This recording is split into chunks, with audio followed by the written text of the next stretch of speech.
everybody, and welcome to Wisdom Wednesday here at the Self-Help FAQ YouTube channel. I'm Barb, your host, and today we're expanding upon our study of boundaries, and today we're going to talk about gaslighting. What is gaslighting? Well, it's a form of psychological manipulation where someone tries to make you doubt your reality, your memory, or even your sanity. They do this to gain control, to avoid accountability, or protect their image. You might say, it's not just lying. It's lying with the goal of making you feel crazy for trusting your own gut. So what I'm going to do now is give you a presentation, and then we'll come back after the presentation for closure. Thanks for tuning in. Okay, let's talk about the term gaslighting and where it comes from and how it evolved. So the term gaslighting comes from a 1940 British and a 1944 American movie called Gaslight. It's based on a 1938 stage play. So in the movie, a husband manipulates his wife into believing she's going insane so he can control her and search for hidden valuables in their house without her noticing. One of the key ways he manipulates her is by secretly turning on the gas lights in the attic. When he does this, the gas pressure lowers and causes the lights in the rest of the house to dim. When the wife comments on the dimming lights, he insists they haven't changed at all. He tells her she's imagining things. Over time, she begins to doubt her own senses, memories, and reality. That's where the term gaslighting comes from, using something real, like the dimming of the lights, to make someone question their perception. It became a metaphor for a deeper emotional manipulation. Today, gaslighting refers to a form of psychology or emotional abuse, where someone tries to make another person question their own memory, perception, or sanity. It's often used to avoid accountability, gain control, or undermine someone's confidence and self-trust. Gaslighting can happen in romantic relationships, families, workplaces, and even in public discussion. It can leave the victim feeling confused, anxious, and dependent on the gaslighter for a sense of reality.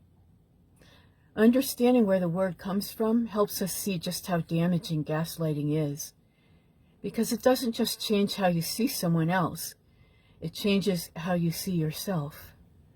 So, by the 1960s to the 1970s, therapists and sociologists began using gaslighting to describe a pattern of emotional abuse or manipulation that made someone doubt their own memory, perceptions, or sanity.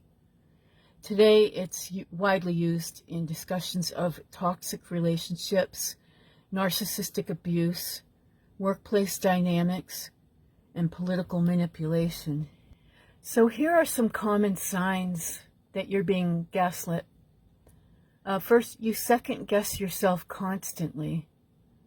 Maybe you're thinking, I was pretty sure this is what happened, but I don't know, maybe I'm wrong. Next, you apologize for things you didn't do. Maybe you feel confused or off in conversations. You find yourself keeping quiet to avoid arguments. That's how I used to be. And you start thinking, maybe it's me. So here you can see a couple arguing. One looks defensive, one is pointing the finger and acting angry. So here are some scenarios and what you can get out of it. The message that you're receiving if you're being gaslit. So if these two are partners in a romantic relationship, maybe she says, it hurt me when you ignored me all weekend. And he's saying, you're too sensitive. I needed space. You always make things about you. So the message she might be receiving are, your feelings aren't valid. You're overreacting. All right, maybe it's a family example Like it could be a father and daughter. Here, I'm not sure. The daughter says, you know, I felt unsupported growing up. And the parent says, you had a roof over your head, didn't you? You're lucky you weren't raised like I was. So the message she's receiving is, you don't get to have pain. Be grateful and just shut up. Or it could be a work example. Maybe the worker is saying, you said I could take Friday off. And then the boss says, I never said that. You must have misunderstood. So the message is, you can't trust your memory. I hold the truth here. And then I put some common phrases underneath that you might hear when you're being gaslit. You're overreacting. Shut up. That never happened. It's your imagination. Any of those sound familiar to you? So let's see if we can understand gaslighters a little bit better, why they do what they do. It comes down to control, avoidance, or power, wanting power in the relationship. So here are about 10 reasons why they could be doing it. Number 1, to avoid accountability. They don't want to admit they did something wrong, so they twist the facts. 2, to manipulate or control someone's behavior. So they make you doubt yourself. Doubting yourself makes you easier to manage, guilt trip, or silence. Number 3, to maintain a power imbalance. They want to stay on top in the relationship, emotionally, socially, or professionally. They want to protect their ego. Admitting they were wrong or hurtful threatens their self-image, so they shift the blame onto you. Number 5, they want to cover up lies, cheating, or wrongdoing. Gaslighting helps them create confusion and distraction so the truth doesn't come out. And 6, to keep you dependent on them. If you can't trust your memory or judgment, you may turn to them for truth or validation. Or they're doing it because they were raised that way. Some people grew up in homes where gaslighting was normalized. They may not even realize that they're doing it. Number 8, to punish or silence you. If you speak up or set a boundary, they use gaslighting to undermine you and shut you down. Maybe they're doing it to avoid emotional discomfort. Instead of facing hard conversations, they deny or rewrite the situation to make themselves more comfortable, and tend to maintain a false image to others or themselves. So on that last one, maybe they want to be seen as the good partner, the loving parent, or a reasonable boss, even if their actions don't match. So here are some reasons why gaslighting works and why it's so damaging.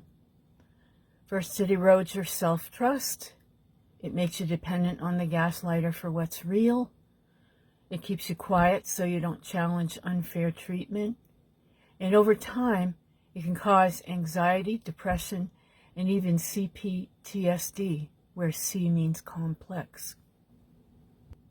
So, how can you recognize gaslighting when it's happening to you in the moment? You need to pay attention to your gut, to your intuition. Little red flags start to pop up. Something doesn't feel right. You feel like you're defending yourself, but you're not sure what's even true. You leave the conversation with a twisted stomach or a foggy mind. You find yourself rehearsing your story over and over, needing someone to validate your version. So if someone makes you feel worse after expressing your needs, check if it's gaslighting that's happening to you. So how do we deal with gaslighting when we know it's happening? Well, there's 3 steps. First, you have to ground yourself in reality. Make sure you really do know what's going on and get some evidence, some real evidence. So you can journal about it, what happened. Keep a journal of what happened. Save texts and emails from the gaslighter. And talk to a trusted friend who won't gaslight you. And number 2, don't argue with distortions. Say, that's not how I remember it. Or, I'm clear on what happened. or we see it differently, and that's okay. And number 3, set your boundaries around toxic dynamics. You don't owe access to someone who erases your reality. If needed, limit contact or walk away. So as you see, gaslighting isn't just manipulation. It's a form of control that works best when you stop trusting yourself. So the more you strengthen your own self-awareness and boundaries, the harder it is for someone else to rewrite your truth. So let's give you some prompts for this this bit about gaslighting. First, how about this prompt here? Have I ever been made to feel wrong for my feelings or memory? What happened? And here's another one. What do I know to be true, even if someone else denies it? And where in my life do I need to stop justifying what I feel?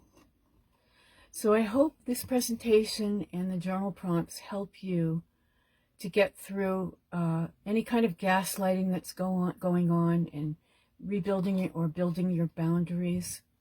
I just want you to be steadfast, stay strong, look for the red flags, use journaling, talk to somebody you trust. All these things are important on becoming a stronger, more self-worthy you.